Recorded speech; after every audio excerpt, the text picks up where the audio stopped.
Thank you for that good question. Ma réponse était simple. My answer is simple. We need to recognize reality. The reality is that there are many fires in our country that came from one single fire. It's because people are not taking the responsibility. You can blame and do all this other stuff, but primarily let's get our house in order and do the practical things like good forest management practice. That's common sense that would help reduce the risk of forest fires. Questions and comments? The honourable member for Oshawa. Thank you, Mr. Speaker. Wow, it feels like I'm at Sunday morning church right now. The amazing member here has inspired us with his words, and I'm grateful to those words. When I think about Sunday morning, I think about the word trust. Can the member tell me why, Canadians are feeling like they can't trust the government opposite because they've said one thing for 10 years and now they're doing something else, claiming that, they never said it? This gaslighting that I spoke about in my speech. Would he comment on that, please?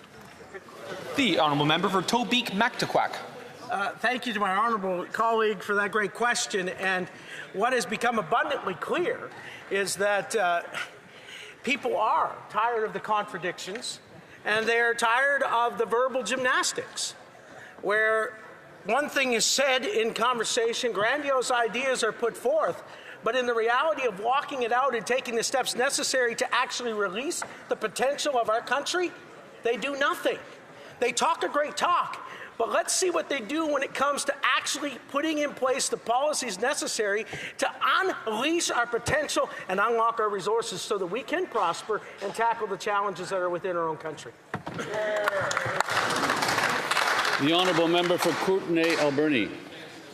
Mr. Speaker, I think we're going to maybe not agree on the causation of inflation, but one thing in terms of national solidarity, Mr. Speaker, in the spirit of solidarity, we know that Canadian retaliatory tariffs are having a significant impact on small business. In fact, the Canadian Federation of Independent Business cited that 49% of small businesses are feeling the impact either on their bottom line or throughout their supply chain. And through transparency and accountability, which my colleague talked about, we're still left in the dark. Canadians don't know how much money this federal government's collected or how they're going to get it to small businesses. Does my colleague agree that can't wait till the fall? The honourable member has about 15-20 seconds. Thank you, Mr. Speaker, and thanks to my honourable colleague for the great question. Absolutely, we need to get to the bottom of how much has been collected so far through the counter-tariff measures and make sure that those that have been collected are getting to the businesses and to those families who've been most impacted by these tariffs that have been put on. It's time we had accountability, and the best way to get that is to have a budget that's tabled in this House. Déclaration de députés, statements by members. The honourable member for Tayayakon, Parkdale, Hyde Park. Thank you, Mr. Speaker. Exactly 100 years ago, less a day, 468 Presbyterians, Methodists, and Congregationalists in West Toronto put aside their differences to worship together for the first time. They gathered at a church at 432 Runnymede Road, a church they had just disassembled together and reassembled 6 blocks away. They were part of a national movement sweeping farming communities, small towns, and cities across Canada. Scarred by war, motivated by their faith and their belief in justice, these believers put aside their differences to create the United Church of Canada. This weekend, I had the honour of joining members of Runnymede United Church, still at 432 Runnymede Road, for their 100th anniversary celebration.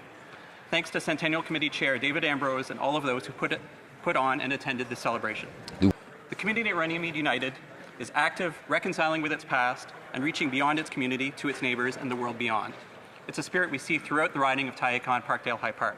And at a time when so many are doom-scrolling, retreating, or dividing, it's one that I commend to this House. The honourable member for Pitt Meadows, Maple Ridge. Mr. Speaker, I thank the residents of Pitt Meadows, Maple Ridge, and Mission for re-electing me to a 3rd term in the House of Commons and previously twice to the BC Legislature. It's an honour that I take seriously. This has always been a competitive riding, and while this election was no different, support for our message grew significantly. 12,000 more votes locally than in previous elections.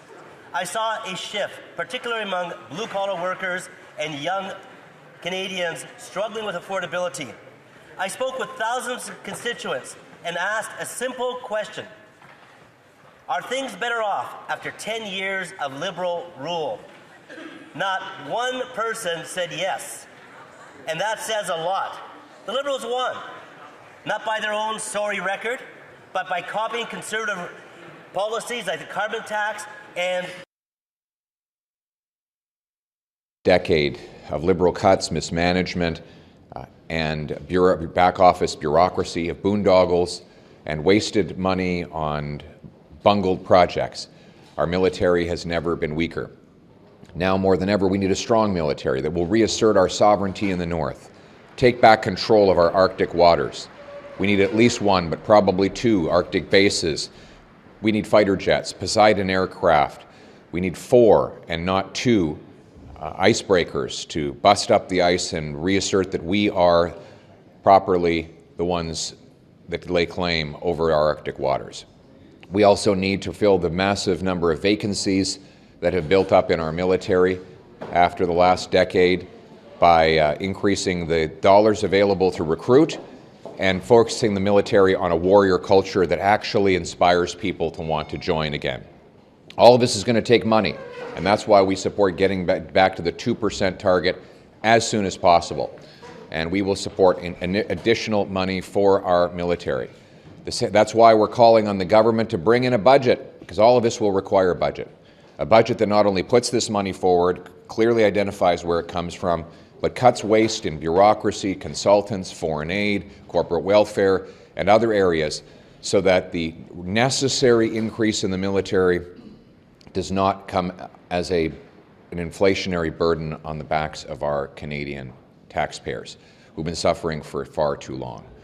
As always, we stand ready to work with all parties to put Canada first, to defend our country, and most important of all, to honor the brave men and women in uniform, the soldiers, sailors, and airmen who make up our forces and protect our sovereignty. We will always put them first, and we will work with anybody in any party to make that happen. Thank you very much. So you support this. Will you be supporting the supplementary estimates that include this $9 billion extra dollars? Well, we have to see the supplementary estimates. What we've seen is the mains.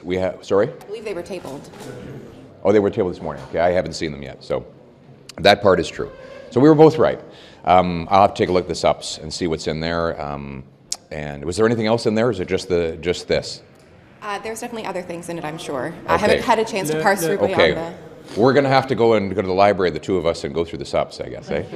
On another topic then, pipelines. I'm wondering, what would you do if there's a situation where Alberta and BC, for example, are butting heads about a project? Do you think, like Mark Carney, there needs to be consensus to go forward with these big nation-building projects? No, we've got to get it done. We need a pipe. At the end of the day, if you wait till everybody agrees on everything, nothing will happen. You're never going to get everybody to agree on every single project. And bottom line is we're giving 90% of our oil and 100% of our gas to the Americans at enormous price discounts. This is costing us tens of billions of dollars every single year to the exclusive benefit of American refineries and commodity traders who are able to take our product, bid up the price by $15 and sell it on the world stage, and do that literally about 1 billion times a year. And that is insane. So we can't wait any longer. We have to get things done, and it's going to take some backbone. And so we as Conservatives believe in pushing ahead with pipelines, and the shortest route is to the Pacific. Any other route is going to be even harder politically and physically. So we need a pipeline to the Pacific, and if the Prime Minister says he's going to wait till everyone agrees, then nothing will get done, which is what has been happening for the last decade. To go back to defense spending.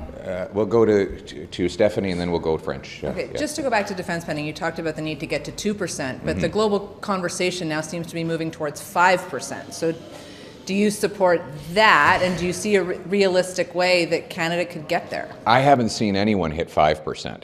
Maybe I'm missing something. Has anyone hit 5% yet? Yeah. Who's at 5? Not yet. No one. Yeah, Poland is getting about 4%.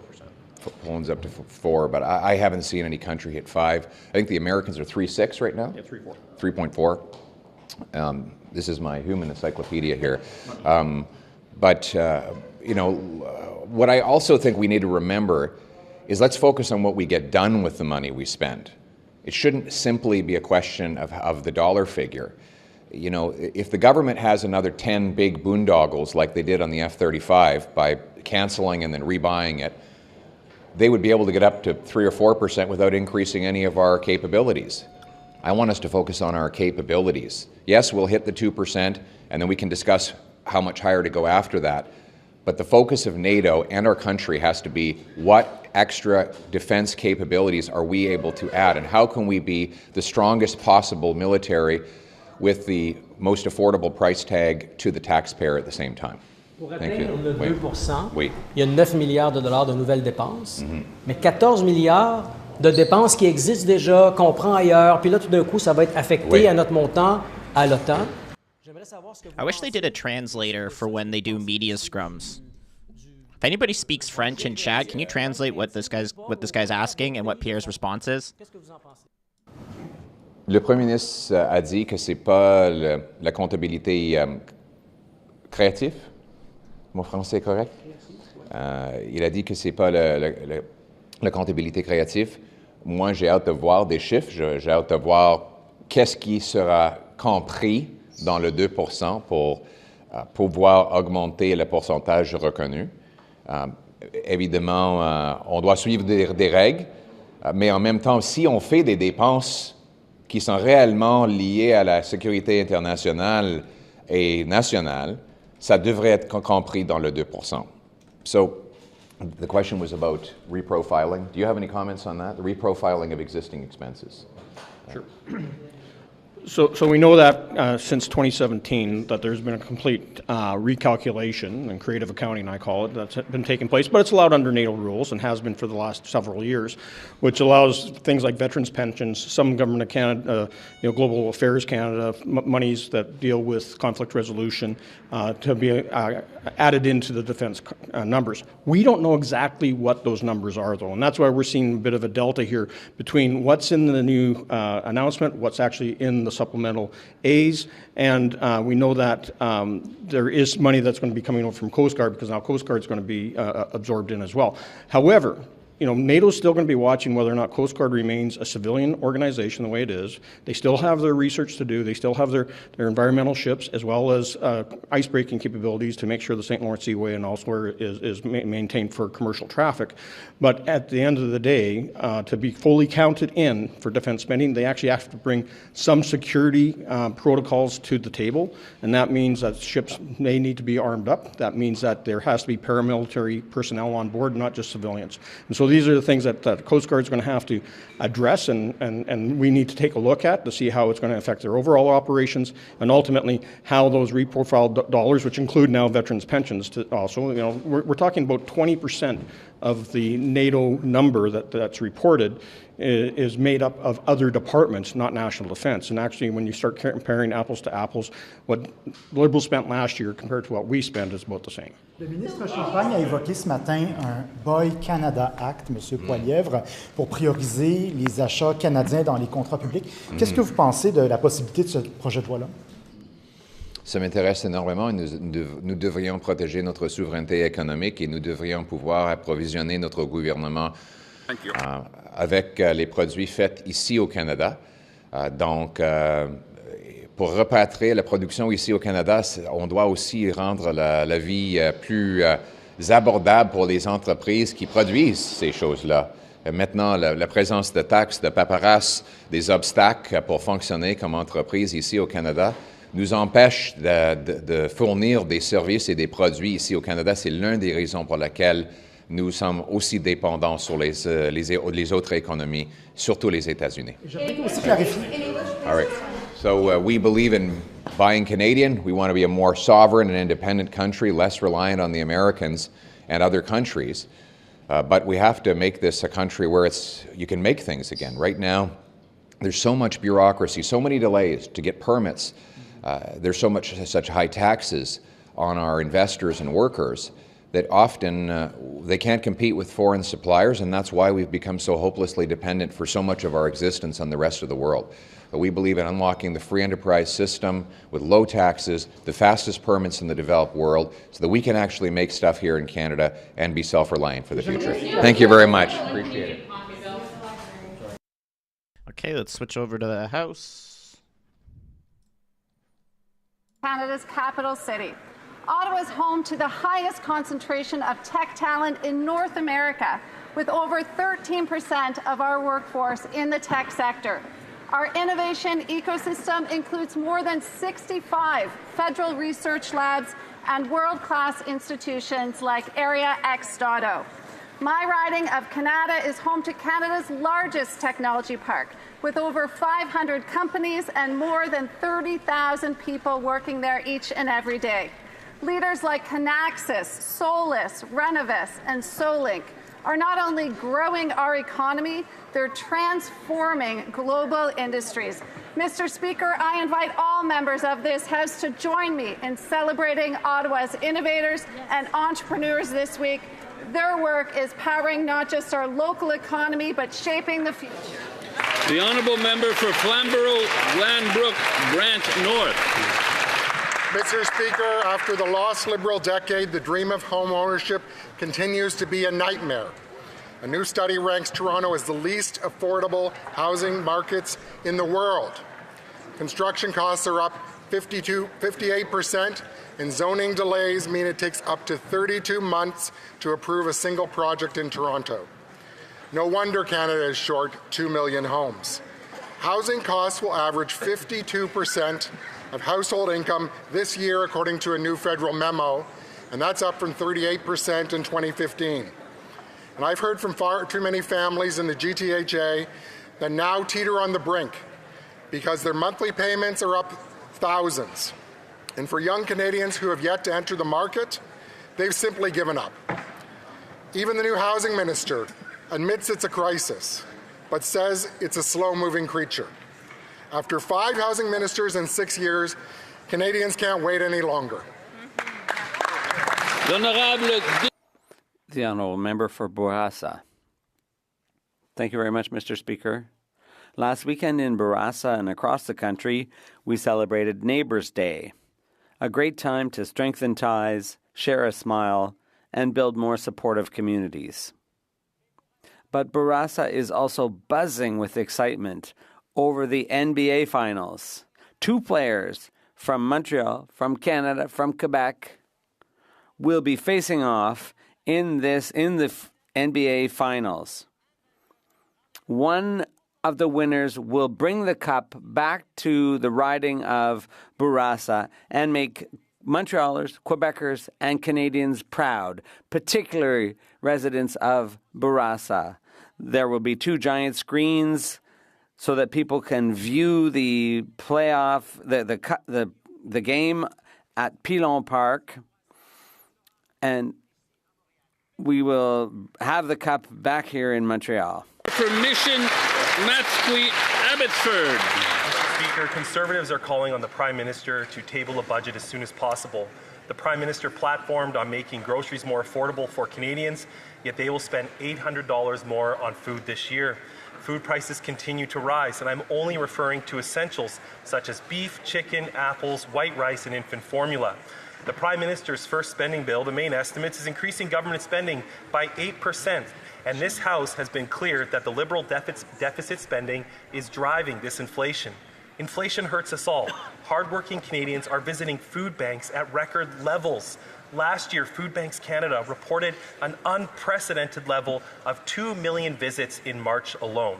With no budget coming until this fall, Liberals will go over 1 year without a fiscal plan. Single moms, families, and small businesses can't maintain proper finances without a budget. What makes this government think it can do differently? Hear, hear. The honourable member for Cardigan.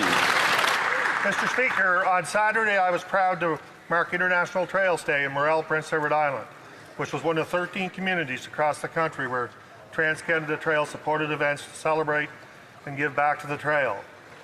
In Morel, we rolled up our sleeves and we planted trees alongside with neighbours and volunteers. contributing to a greener, more resilient trail for future generations.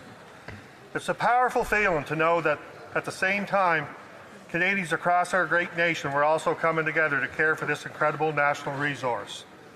The Trans-Canada Trail links thousands of communities across the country, including PEI, where it follows the Confederation Trail and draws countless islanders and visitors each year to walk, cycle, and ski through our beautiful landscape. This trail plays such an important role in our economies and our tourism development.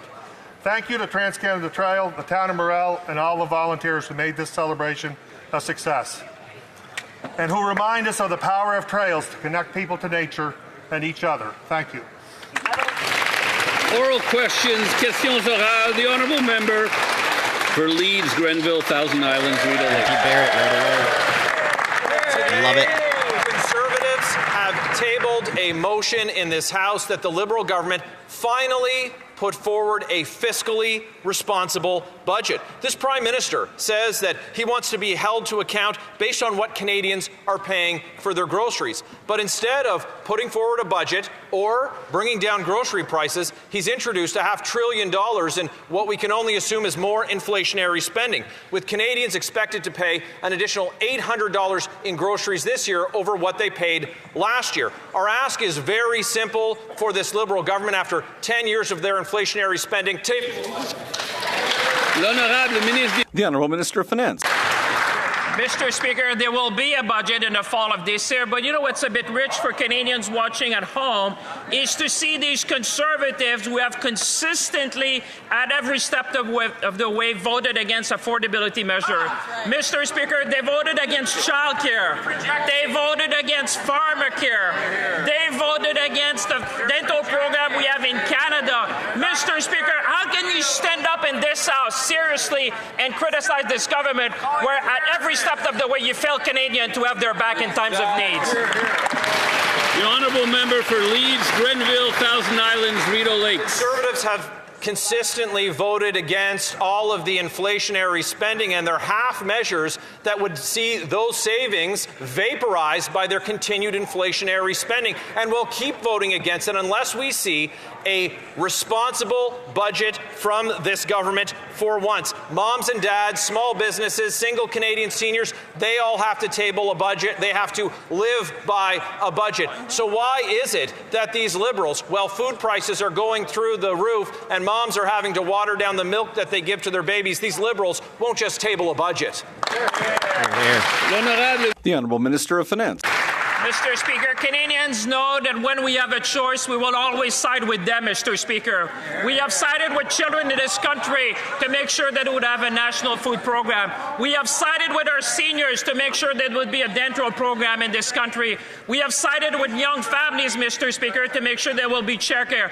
On this side of the House, Mr. Speaker, we will always side on the side of Canadians, whether they're young, whether they're seniors, whether they're workers. Canadians, we have their back. That's what we said. That's what we'll do, Mr. Speaker. The honourable member for Barrie South, Innisfil. Well, food prices up has replaced elbows up at grocery stores lately as food inflation has tripled in the past 2 months. It's so bad now that even sale items are too expensive for Canadian families, and you'll be lucky, Mr. Speaker, if you walk out of a grocery store with 2 bags for less than $80. Inflationary spending must be reversed so Canadians can afford to put food on the table. Will the Liberals present a budget to show that they are at least trying to bring food prices down? The Honourable Secretary of State for the Canada Revenue Agency and Financial Institutions. Thank you, Mr. Speaker. Mr. Speaker, this new government is a government of action, and this is what action looks like. We're rapidly advancing legislation to cut tax for 22 million people, cut the tax on first home purchases, and permanently cut the consumer carbon tax. Right. I hope, Mr. Speaker, the Conservatives will cut the rhetoric and join us in advancing this legislation. Thank you. The honourable member for Barrie South, Innisfil. Well, the Prime Minister said that he should be judged by the prices at the grocery store, so let's do that. Food inflation has tripled in the past 2 months. Canadian families will pay $800 more on food this year than last year. So there goes their tax cut. That's about $17,000 on food alone this year. Families, single moms, and seniors are at a breaking point, and this can't go on. Do the Liberals not see that their inflationary spending is doing to families, or do they just not care? Why won't the Prime Minister table a budget and show the true cost of his inflationary deficits and debts? The Honourable Secretary of State for the Canada Revenue Agency and Financial Institutions. Thank you, Mr. Speaker. Let's look at some economic facts. Inflation is down from 8.1 to 1.7% over the last 2 years. Workforce participation is 65.3% compared to the U.S. at 62.5%. We have a AAA credit rating from Moody's. Mr. Speaker, the fundamentals of our economy are strong, and we're going to continue to build the strongest economy in the G7. Thank you. The Honourable Member for Mégantic-L'Érable. Lotbinière. Today, the Liberals are going to have to choose between continuing to make Canadians hungry or voting for our motion to table a budget this spring.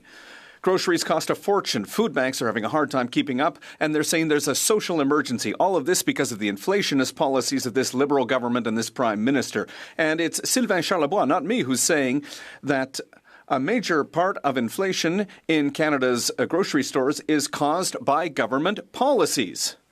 Will the Prime Minister table a budget this spring and end, once and for all, Liberal food inflation? The Honourable Minister of Finance. Mr. Speaker, Canadians have already made their choice, Mr. Speaker, and that's why we are in power, because they know that a Liberal government is a government that is going to be there for families. It's a government that will be there for kids. It's a government that is going to be there for our seniors, Mr. Speaker.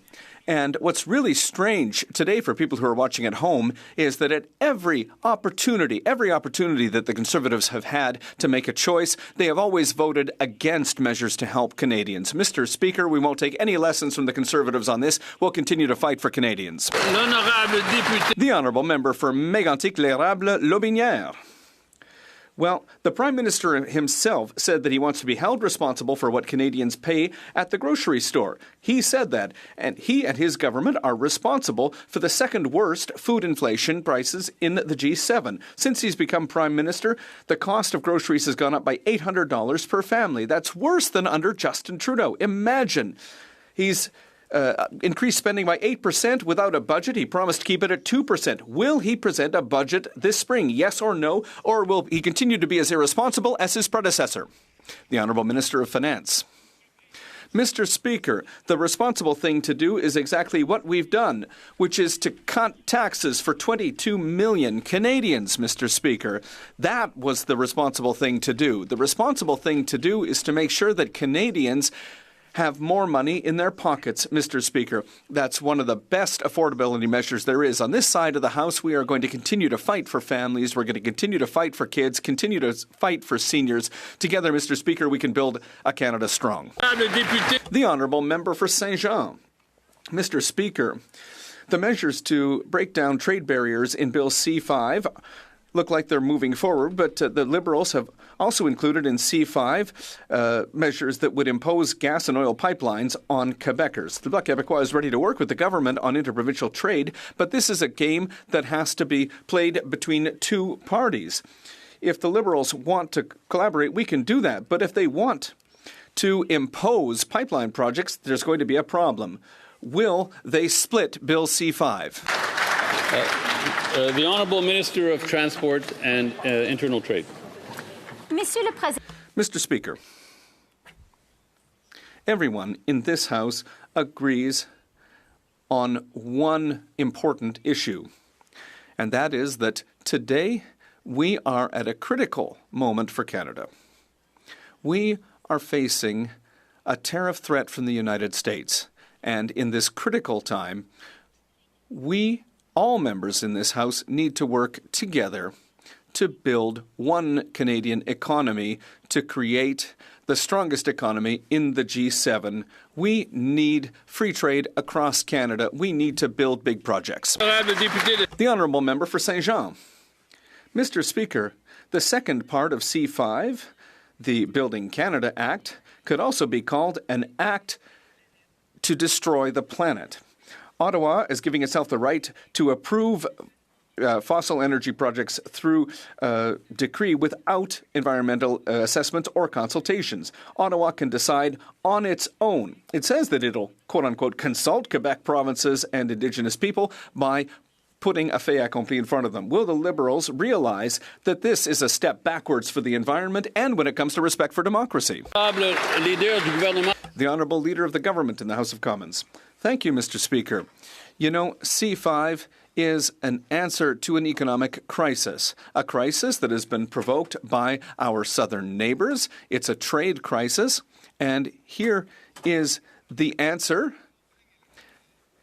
We have the answer. We got a mandate from Canadians to fight this tariff war, to create opportunity in Canada, and to do everything that we can to help our economy and to protect jobs in Quebec, including forestry, aluminum, steel, and other jobs in Quebec. That's our answer to the economic crisis. The Honourable Member for Repentigny.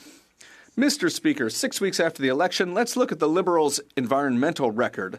They got rid of the consumer carbon tax. They authorized offshore oil exploration in Newfoundland. The Toronto Star has revealed that they're looking at getting rid of the emissions cap for oil and gas. And with Bill C5, they want fossil energy projects to be able to move forward without environmental assessments. According to Ecojustice, no law has ever given more power to the government in the entire history of modern environmental law. So at the end of the day, what's the difference between the Liberals and Pierre Poilievre? The Honourable Minister of the Environment and Climate Change. Well, there's a huge difference between a Liberal government and a Pierre Poilievre government. We think that we need to protect the environment, and we are working on that every single day. We are working to make sure that we have clean energy, and we will continue to do our homework to make sure that we can build Canada strong while protecting the environment. The Honourable Member for Barrie, Springwater, Oro-Medonte. Mr. Speaker, under this Liberal government, the cost of groceries and food prices continue to skyrocket. This year alone, the cost of apples is up 19%. Beef strip loin is up 34%, white rice is up 14%, and infant formula is up 9%. We know this Liberal government's deficit spending drives inflation and leads to higher prices at the grocery store. Will the minority Liberal government table a budget that reverses this inflationary spending so Canadians can afford to put food on their table? Hear, hear. The Honourable Minister of Jobs and Families. Mr. Speaker, child poverty is down 38% since 2015, and overall 26% in the general population 18 to 65, Mr. Speaker. But, you know, the party opposite could help by not voting against things that make it better for Canadians, like things like the Canada Child Benefit or dental care or the school food program or supports for apprentices. Mr. Speaker, every step of the way, the Conservative Party stands in the way of families. The Honourable Member for Barrie, Springwater, Oro-Medonte. Mr. Speaker, the Prime Minister said he wants to be held accountable for what Canadians pay at the grocery store. This year, Canadians are spending $800 more on groceries, and the Barrie Food Bank is now supporting upwards of 7,000 people per month, 37% of which are children. Instead of offering relief and a real fiscal plan, this Prime Minister is spending $500 billion without telling Canadians where the revenue is coming from. When will this Prime Minister table a budget that fights inflation so that Canadians can afford to feed their families? The Honourable Minister of Jobs and Families. Mr. Speaker, a tax cut for 22 million Canadians is exactly the kind of support that Canadians are asking for. And that's why they elected us, Mr. Speaker, because they know that when things are difficult for Canadians, that they can count on the Liberal government to be there for them, whether it's to help raise healthy children, make sure their kids get a good breakfast in the morning, or make sure that they too can afford childcare so that they can continue to grow and earn great livings across this country. Mr. Speaker, we'll be there for Canadians. The Honourable Member for Ponoka-Didsbury. Mr. Speaker, it's official. This new Liberal Prime Minister refuses to present a spring budget, even though Canadians have been without one for over a year. But in that time, students have had budgets, families have budgets, small businesses have budgets, towns and cities have budgets, provinces and territories all have budgets, banks have budgets. Pretty sure Brookfield's got a budget. So why doesn't this government have a budget? The last guy thought that budgets balance themselves. Does the new guy think that budgets just draft and table themselves? The Honourable Minister of Finance. And Mr. Speaker, he failed to mention one, and Canada will have a budget in the fall, Mr. Speaker, of this year. That's one thing that he forgot to mention to Canadian. But you know what is responsible to do, Mr. Speaker, is the first thing we did when we came to this House was to lower tax for 22 million Canadians, Mr. Speaker. That's something that they failed to mention. That's the type of thing that Canadians at home are watching, and they know with our motion and them voting for the bill, Mr. Speaker, by July 1st, their tax will come down. That's what Canadians expect. That's what we deliver. The Honourable Member for Kamloops, Shuswap, Central Rockies.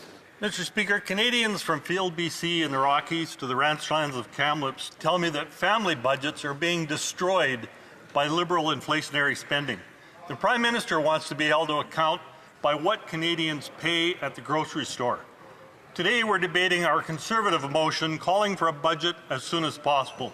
Will this Liberal government table a budget and reverse their inflationary spending so that Canadians can afford to put food on the table?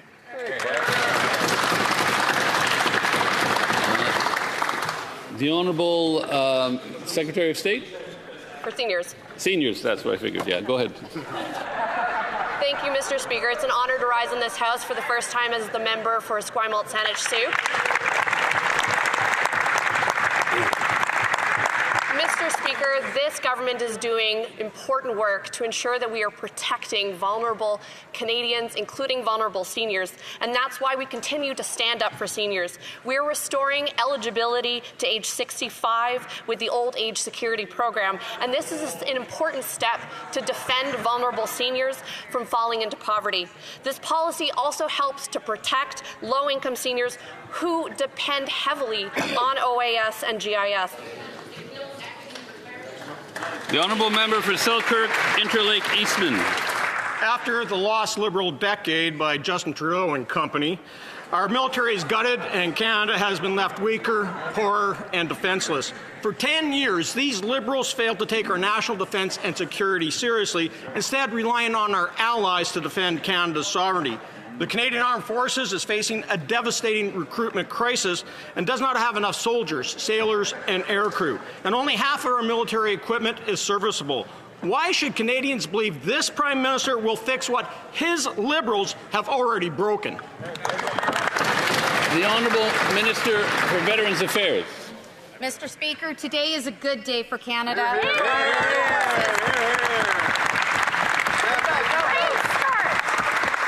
This morning, the Prime Minister announced a $9.3 billion investment in Canada's defence, which means we will achieve NATO's 2% target this fiscal year. This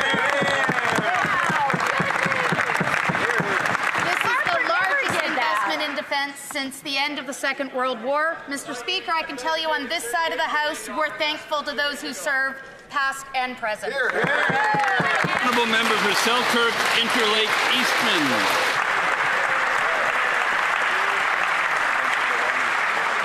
Mr. Speaker, nobody believes them. After 10 years of these Liberals, our warships are rusting out, our fighter jets are worn out, and our troops are burnt out. Today, the Canadian Armed Forces is short 13,000 troops due to those Liberals' recruitment and retention crisis. An additional 10,000 personnel are undertrained and undeployable. Over the past decade, the Liberals lapsed $12 billion in defence spending and cut $2.7 billion over the last year from the military. Why would our troops leave anything this Liberal government says, since the Liberals are responsible for breaking our military?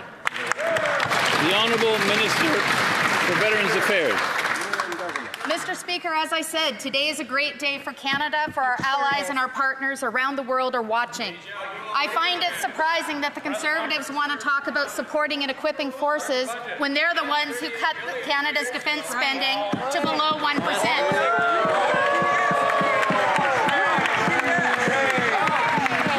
On this side of the House, Canada's new government is investing now to re-equip, rebuild, and bolster our armed forces and our defence industrial capacity. We will ensure Canada remains strong, sovereign, and secure. The Honourable Member for Chicoutimi-Le Fjord. Mr. Speaker, after 10 years of these Liberals, our fighter jets are worn out, our warships are rusting, our troops are exhausted. We're missing 13,000 troops. Recruitment and morale has never been lower.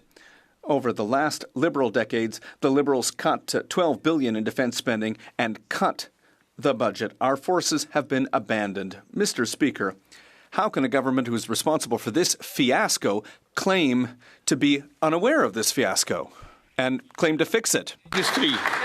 The Honourable Minister of Industry. The Canadian Armed Forces were abandoned by the Conservatives, but certainly not by this government. Today we are announcing investments that are historic for our defence. We will build ships in Canada.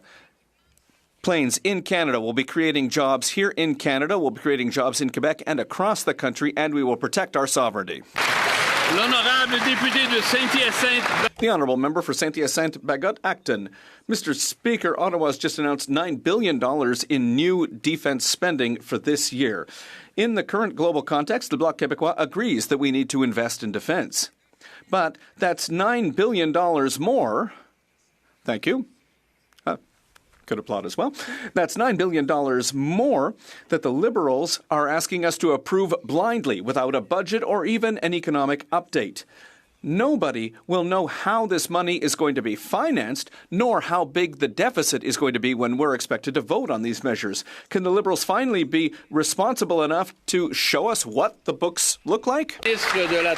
The Honourable Minister of Government Transformation. Thank you, Mr. Speaker, and I would like to say that I'm very happy that the Bloc Québécois is in agreement with our plan to rearm the Canadian Armed Forces, that they agree with the historic investments today, that they agree that we should meet our NATO commitment of 2%, this extra spending that's necessary to defend Canada's sovereignty and protect Canada. I thank the Bloc for agreeing with this ambitious plan for the country. And I would also like to note that on the weekend, we were at the Davie Shipyards, which celebrated its 200th anniversary, which is contributing to Canada's sovereignty by building excellent warships here in Quebec. The Honourable Member for Mirabel. Mr. Speaker, the $9 billion in defence spending announced today adds to $26 billion over 5 years in tax cuts. You can add $4 billion for the GST exemption for new homes. That's on top of $38 billion in the main estimates. And that's all of that together more than the entire healthcare system budget for Quebec. The Liberals are asking us to support all this without putting forward a budget. Mr. Speaker, it's completely irresponsible. Why is the government doing everything it can to hide the real state of public finances? The Honourable Minister of Finance. Mr. Speaker, I think that all the colleagues here in this House of Commons saw a historic minute just a few years ago. We heard that the Bloc Québécois wants to build a strong Canada. It's a historic moment for all parliamentarians. We agree with the Bloc because we've made a generational investment in our defence, Mr. Speaker. A major investment in our industry, as the Minister of Industry just said. It's a major investment in our workers. It's employees at Bombardier, at Davie, elsewhere, who are thrilled because Canada is investing in its sovereignty and in its industrial base. Honourable Member for Dufferin-Caledon. The Liberals are hiding the state of Canada's finances from Canadians. The so-called brilliant banker who said his strength was planning isn't planning on actually producing a budget for Canadians. Meanwhile, 1 million Ontarians used a food bank last year, a terrible new record, and unemployment in the GTA has now surged to almost 9%. Guess what? No budget. How bad are the state of Canada's finances that the so-called brilliant planner isn't planning to produce a budget for Canadians? The Honourable Secretary of State for Labour. Mr. Speaker, we increased CCB, we delivered $10 a day daycare, we put in place a national school food program, federal minimum wage was increased, dental care, farmer care. All of these programs have reduced child poverty by 38% since 2015, seniors poverty down by 30% since 2015. All these things the Conservatives have voted against. The Honourable Member for Dufferin-Caledon. We voted against all the policies that led to 1 million Ontarians using a food bank. They should all be ashamed of themselves that that's their performance. Meanwhile, TD Bank has now said up to 100,000 Canadians will lose their job this year. And guess what? They refuse to produce a budget. 20% bankruptcies in Canada have surged 20%. Guess what? They're not going to produce a budget. I ask again, what is so terrible about the state of Canada's finances that the so-called brilliant planner is refusing to produce a budget for Canadians? The Honourable Minister of Labour. Mr. Speaker, I'm pleased to talk about this list again because I think it's so important. We increased the CCB, delivered $10 daycare, put in place a national school food program, federal minimum wage has been increased, dental care, pharmacare. All these programs have reduced poverty in all age groups. These are the things that Conservatives voted against. The Honourable Member for Calgary Centre. Well, that's a record stuck on skip, Mr. Speaker. But Canadians are now facing the consequences of this Liberal government's economic drift. Oxford Economics says that Canada is heading into a recession with 200,000 more job losses and unemployment reaching 7.7% this year. Full-time workers are turning to food banks in record numbers, and mortgage defaults are rising. Meanwhile, the Liberal government wants to spend a record $500 billion with no plan. Will the Prime Minister show some accountability to the Canadians who are going to be losing their jobs and do his job and table a budget? The Honourable Minister of Jobs and Families.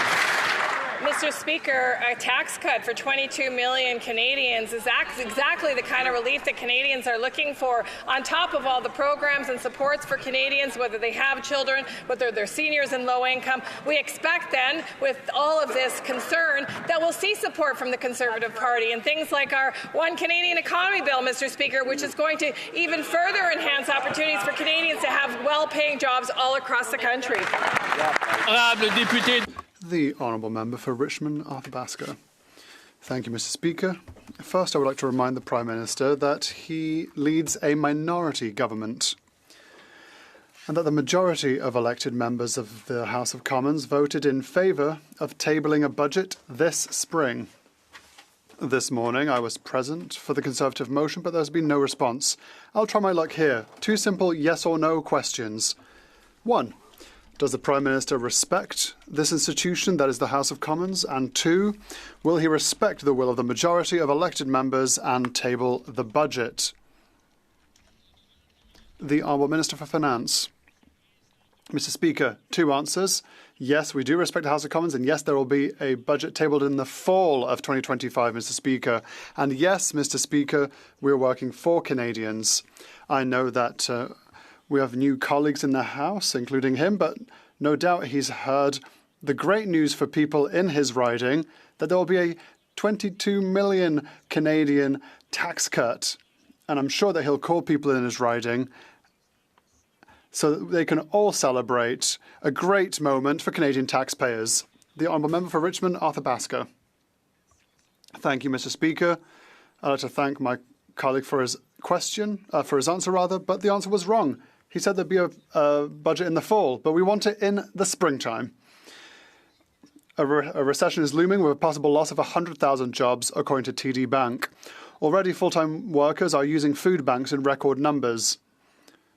We are seeing an increase in missed mortgage payments and a housing crisis that is developing throughout the country. Mr. Speaker, Canadians are worried, and with good reason. We need a budget this spring. When will we get a budget? The Honourable Minister for Government Transformation. Thank you, Mr. Speaker. It's true that Canadians need support and support that the federal government is doing. But the Conservatives voted every time against Quebec and Canadian families through the childcare benefit, through the dental care system that allowed people to save an average of $900. Thousands of people in his riding were helped. Millions were saved through dental care and childcare and affordable housing. There's a number of programs, and they should finally start voting with us to help Canadians. For Winnipeg South. Well, thank you, Mr. Speaker. Next week, Canada will host the leaders of the world's advanced economies at the G7 Leaders Summit in Kananaskis. This meeting comes amid rising geopolitical tension and increasing disruption to global supply chains. As global challenges intensify, the G7 must meet this moment with purpose and with force. Can the Minister of Foreign Affairs share with this House Canada's priorities for this critical summer? The Honourable Minister of Foreign Affairs. Mr. Speaker, thank you to the member from Winnipeg South for the question.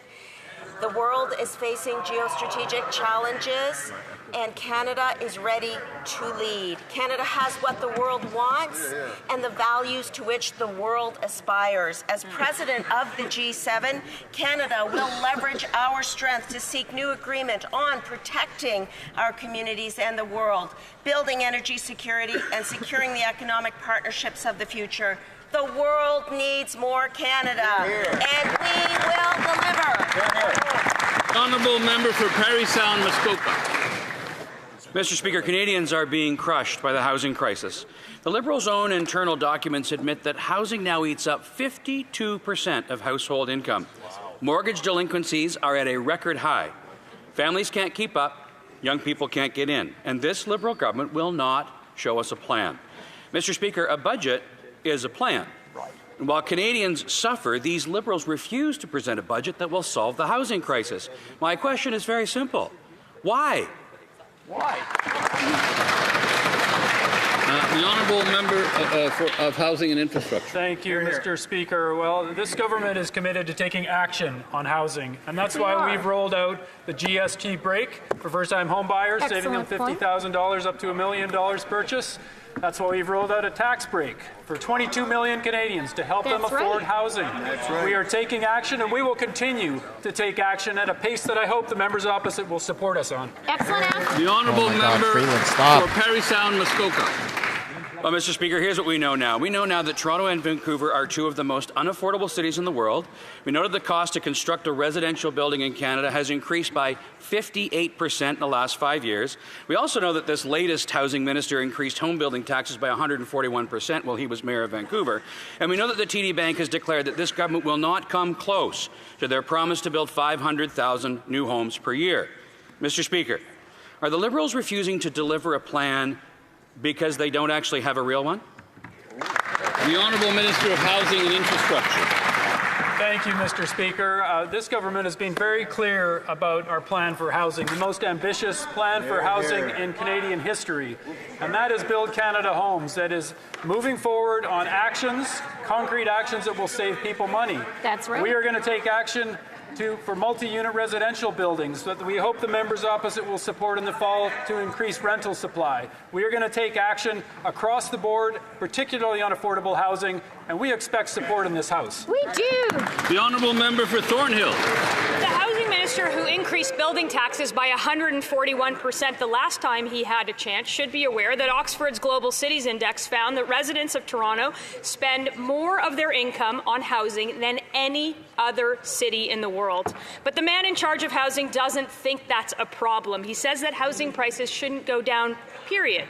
So if he doesn't think that housing prices should go down, can he tell the residents of Toronto just how much more of their income they're going to have to spend on their homes? Honourable Minister of Housing and Infrastructure.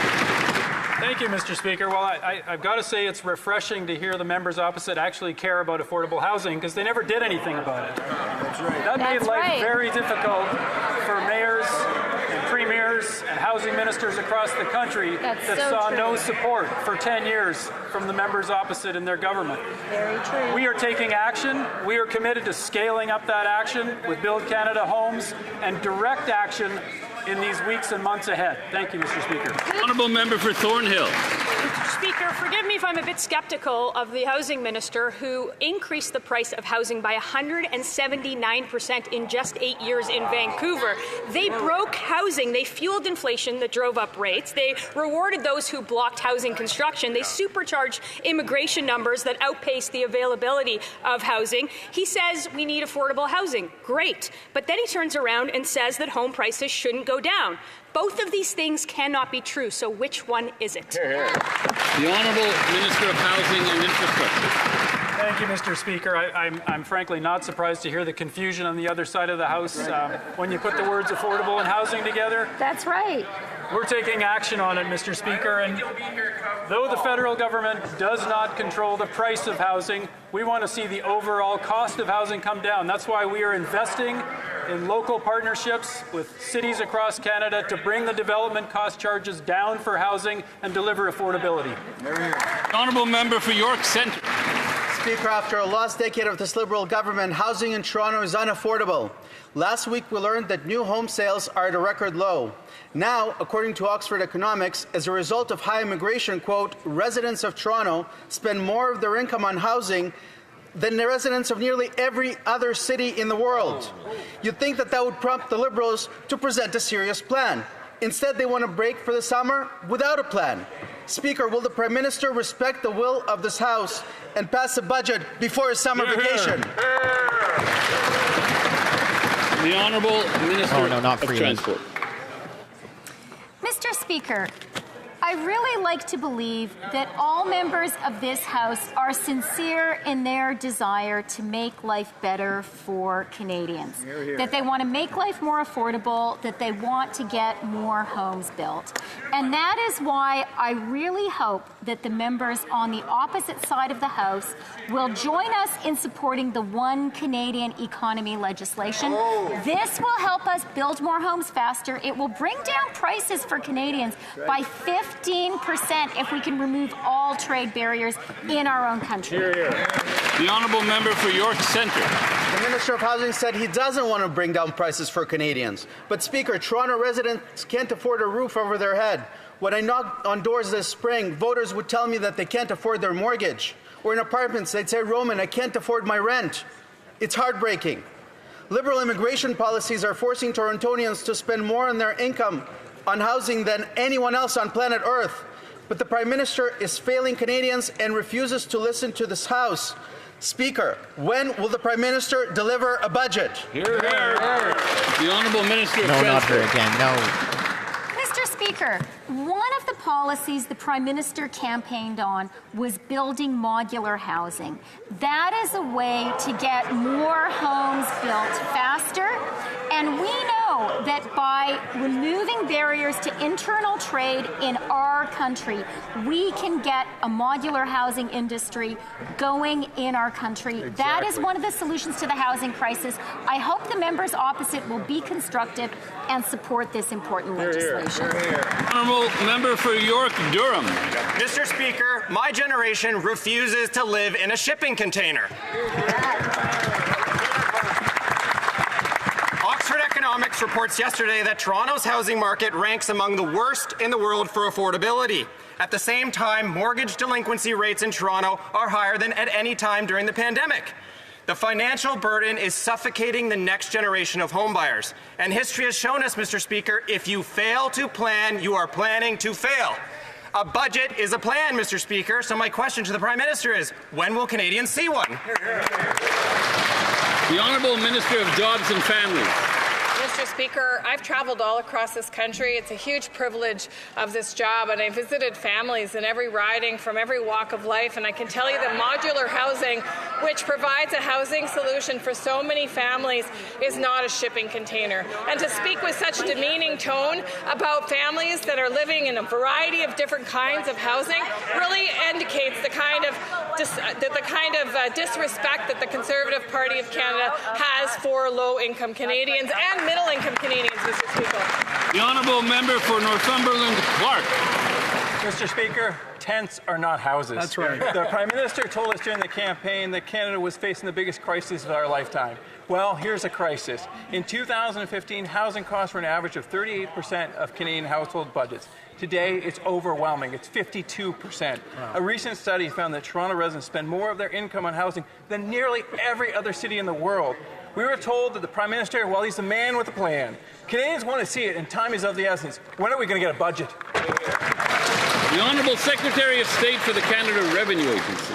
Thank you, Mr. Speaker. Mr. Speaker, maybe the member opposite should ask himself, look in the mirror, ask his colleagues why they voted voted against every housing initiative we put forward over the last several years.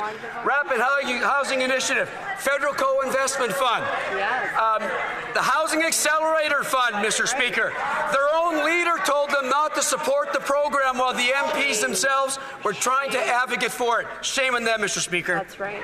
The honourable member for Sarnia-Lambton, Vikedjwanan. Well, Housing Accelerator, $4 billion, 0 homes built. But meanwhile, housing prices have doubled, rent has doubled, down payments have doubled, and people are now defaulting on their mortgages at record rates due to the disastrous inflationary spending of this Liberal government. A federal memo confirms that housing will consume 52% of the household budget this year, up from 38% in 2015, so they know they caused this problem. When will the government table a budget with a plan to give the hope of home ownership back to young people? Hear, hear. Honourable Minister of Housing and Infrastructure. Mr. Speaker, this government is taking action on delivering affordability, and we've done that with a tax cut for 22 million Canadians. That's true. We've done Good that point. with a cut to the GST for first-time homebuyers. We will continue to do that with actions throughout this year, and we expect the members opposite to support this. This is a new voice. Suddenly there's concern from the Conservatives who never voted for affordable housing, never supported a single initiative on affordable housing. The honourable member for Guelph. Thank you, Mr. Speaker. Last week, the government introduced the One Canadian Economy legislation. The bill removes federal internal trade barriers and advances national interest projects, providing a framework to strengthen the Canadian economy. Can the Minister of Transport and Internal Trade share what she's heard from Canadians about this very important bill? Good question. Minister of Transport and Internal Trade. How wonderful to finally get a great question. I would like to thank the member from Guelph for her hard work and for her focus on an issue I am hearing about from premiers of provinces and territories, from union leaders, from business leaders, from Canadians of all walks of life. Canadians understand that now, when our economy is being battered by tariffs from the United States, now we need to build a strong Canada by lifting all barriers to internal trade and by building big national projects. I'd like to call on all members of this House to support this essential legislation. The honourable member for Saskatoon University. The Prime Minister and his anti-energy ministers say there's no pipelines in Canada without consensus. But there's not even consensus in the Prime Minister's cabinet. The Prime Minister is stacked with that cabinet with ministers that want to kill the Canadian oil and gas industry. But there's not even consensus in the Prime Minister's own head. He said he wanted to make Canada an energy superpower. But also, he said, open quotes, maybe as much as half of the oil reserves, but proven oil reserves need to stay in the ground.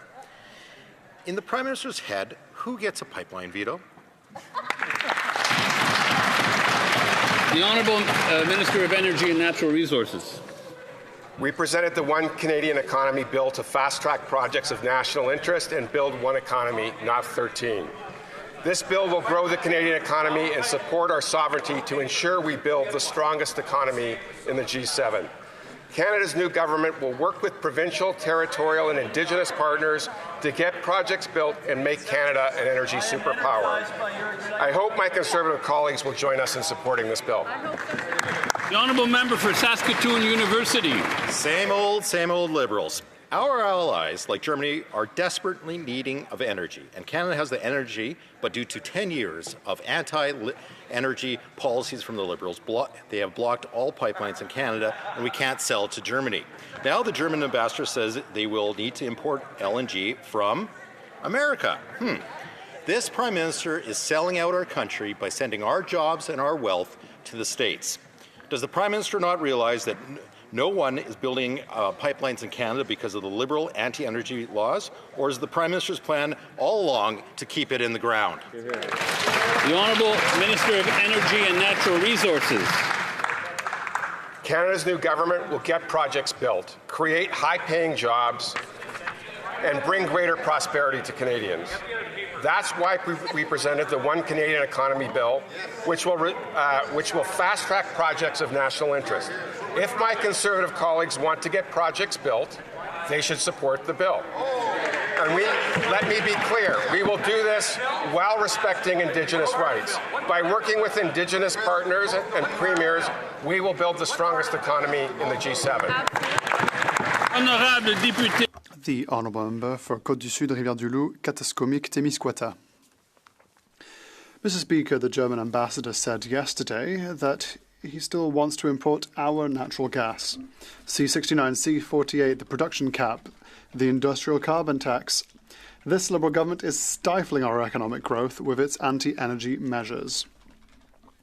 When will the Liberal Prime Minister finally allow Canadians to build pipelines, help our allies, and make the best of our resources by abolishing once and for all its anti-development agenda? The Honourable Minister for the Environment and Climate Change. Mr. Speaker, we won't be learning any lessons from the Conservatives. When they were government, they were also unable to build pipelines because they didn't carry out environmental assessments, they didn't consult Indigenous peoples, so they have nothing to say.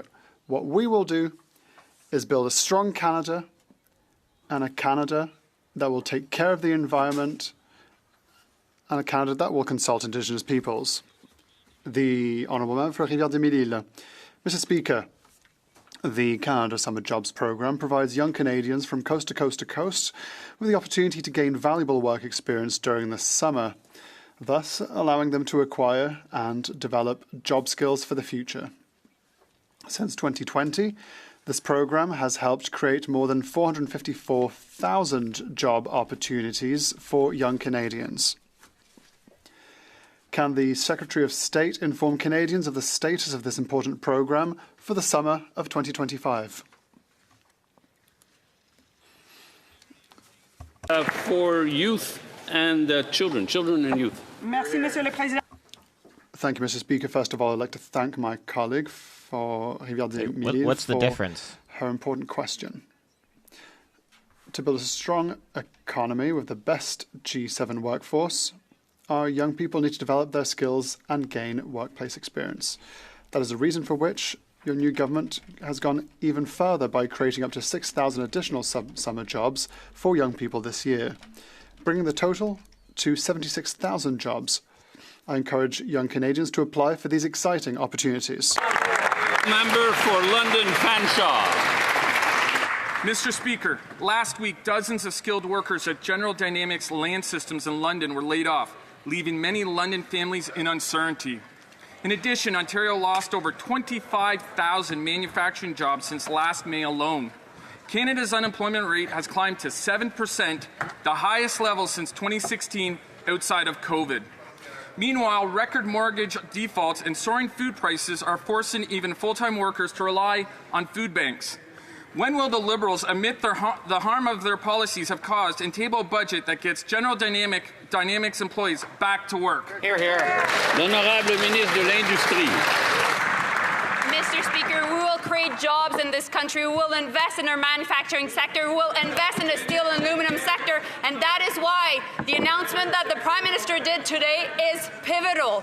It will create jobs across different industries, including at GDLS, including in his riding. And we will also make sure that we build Canada through national major projects. That's why we need to support the bill that is called One Canadian Economy. Thank you so much. The Honourable Member for Saanich Gulf Islands. Thank you, Mr. Speaker. There is no way in God's green earth that Bill C-5 is ready for passage. Concerns and alarms have been raised by every environmental law association in Canada, by the Climate Action Group, by now the Grand Chief of the Assembly of First Nations, and the Canadian Cancer Society has pointed out that the interprovincial barriers that may come down may lead to a race to the bottom on health and environmental risks. Please, will the government redraft and reintroduce a bill that has a hope of passage? The Honourable Minister of Transport. I'd like to thank the member for Saanich Gulf Island for her hard work and her real commitment to Canadians. I'm really glad that she raised the issue of interprovincial barriers to trade. The fact is that today we effectively impose a 7% tariff on each other. Canadians imposing a tariff on Canadians with these interprovincial barriers to trade.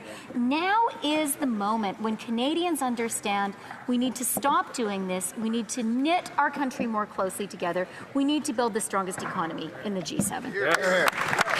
Alors, cela met fin à la période des questions. This brings question period to an end. And I will allow a few minutes for members who need to leave the chamber to do so before we resume.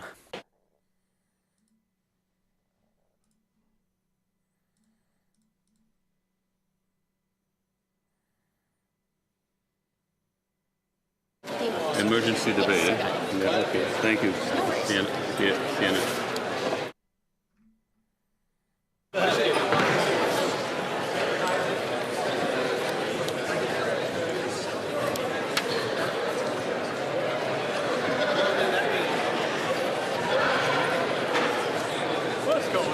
Okay, so if the honourable members could be timely in leaving the chamber, this will allow us to move on with with routine proceedings, which I'd like to do as soon as possible.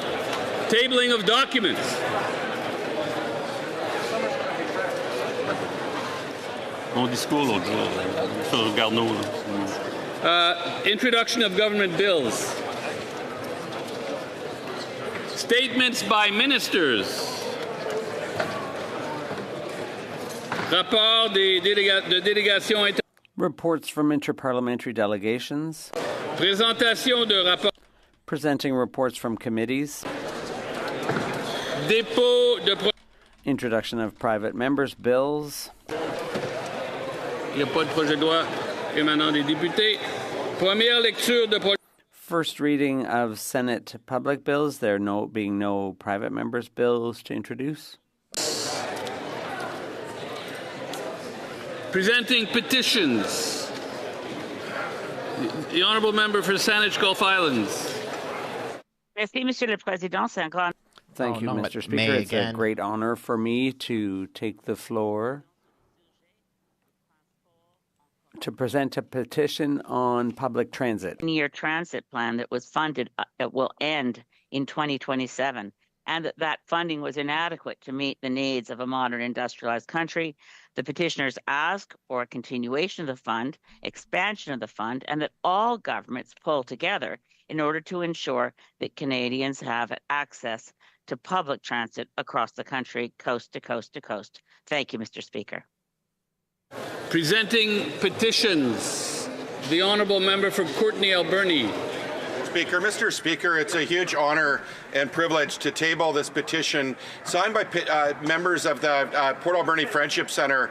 And Mr. Speaker, they highlight obviously that friendship centres across Canada serve as vital community hubs for Indigenous peoples, offering culturally appropriate services in areas such as health, education, housing, employment, and youth programming. They highlight also that government at all levels have increasingly depended on the services of friendship centres to respond to socioeconomic conditions, climate events, and public health emergencies like the toxic drug crisis, but that funding for friendship centres has failed to keep pace with the rate of inflation. And Mr. Speaker, they're calling on the government to commit to enhanced core funding to ensure friendship centres have sufficient financial resources to maintain and expand their services to meet community needs, and provide multi-year predictable funding agreements to allow friendship centres to plan strategically, recruit and retain qualified staff, and develop culturally appropriate resources to support growing responsibilities, and recognize, of course, and support the role of friendship centres in reconciliation. Thank you, Mr. Speaker. Even though many members have left the chamber, it's still a little noisy. The honourable member for Mission Matsqui Abbotsford.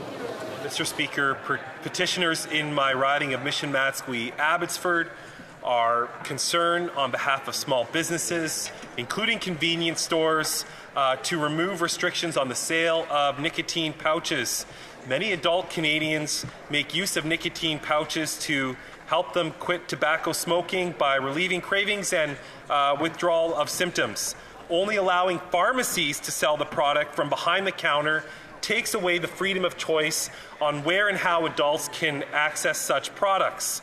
Small businesses have a track record of selling age-restricted products, including nicotine replacement therapies. The petitioners call on the Minister of Health to remove the restrictions on the sale of nicotine pouches to only pharmacies and allow convenience stores to continue selling these products as they have always done in the past. Thank you, Mr. Speaker. The honourable member for Nanaimo, Ladysmith.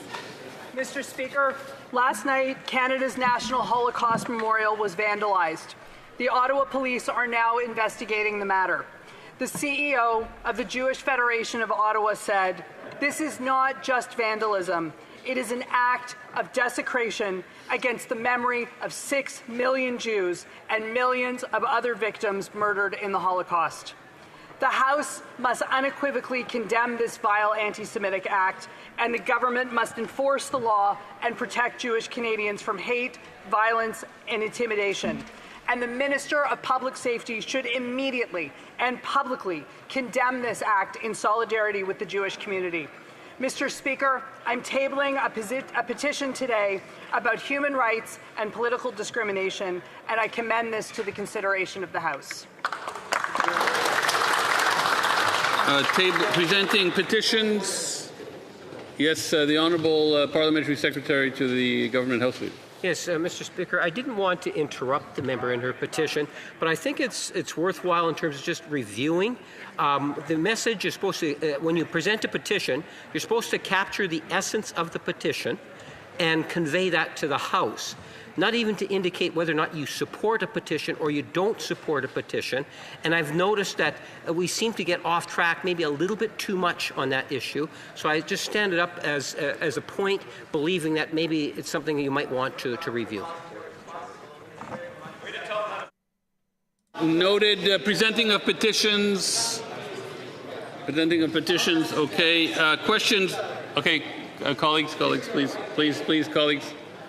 Questions on the order paper. The Honourable Minister of Justice and Attorney General. Mr. Speaker, I would request that all remaining questions be allowed to stand.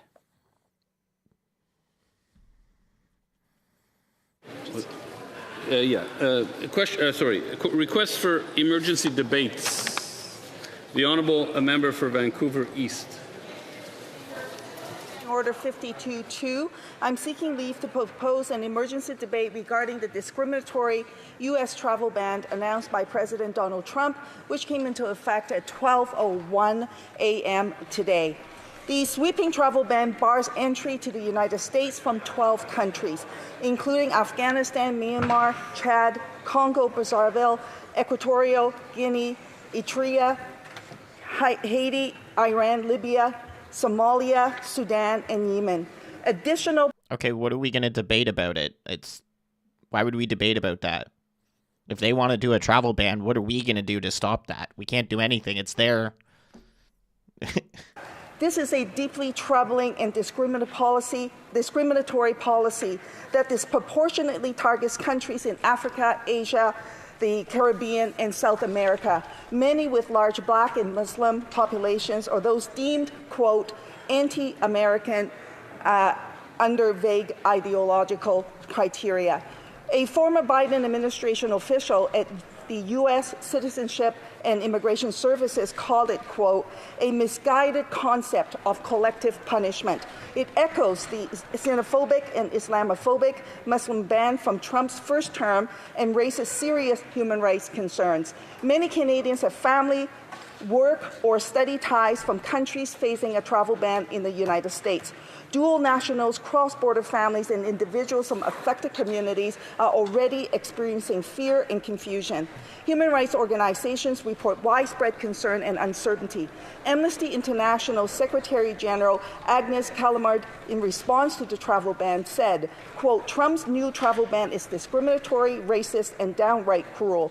By targeting people based on their race, religion, or nationality from countries with predominantly Black, Brown, and Muslim majority populations, this blanket ban constitutes racial discrimination under international human rights law.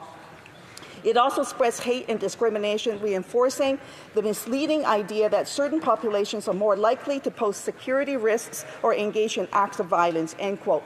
Canada has a duty to respond. This is especially urgent given the government has signed the Safe Third Country Agreement with the United States.